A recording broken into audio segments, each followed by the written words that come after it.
Hey there, Shauna from Skip Blast here, and I want to take a moment to share this domain with you as one of my expert picks. So what we have here is solodining.com, which, as you might suspect, seems to have a pretty strong history focused on food. Let's take a look at the Wayback Machine and I'll show you what it used to look like. Okay, so the last time that I could find this site that was live, as it used to be, was back in 2017.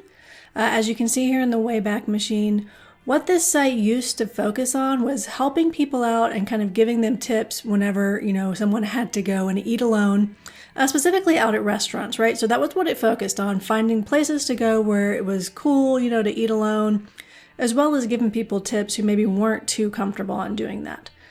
Now, what I would like to do with this site if it was mine is I would focus more on recipe content instead of restaurant content.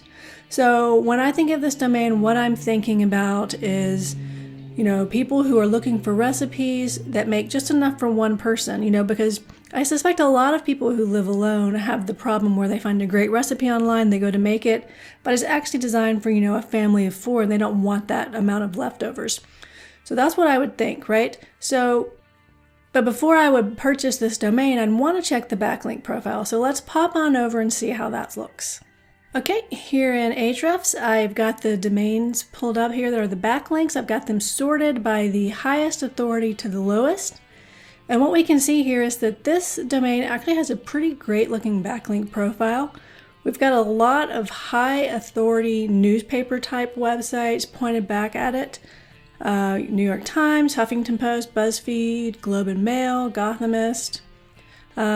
When I was looking through this earlier, I noticed a few travel sites as well as some food sites. So overall, I feel like this has a pretty strong backlink profile just from my initial analysis of it.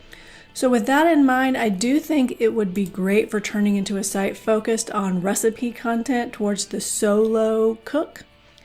Now, obviously, the best type of monetization for a site like this is going to be display ads and affiliate links. But what's great about recipe sites is it also gives you the ability to create info products in the form of cookbooks or recipe books, right? You could do actual paperback books, or you could just focus on ebooks that you're selling through Amazon. But yeah, every recipe that you create and put up on the site, you can then package together. You can have basically multiple different cookbooks that you sell as another revenue stream.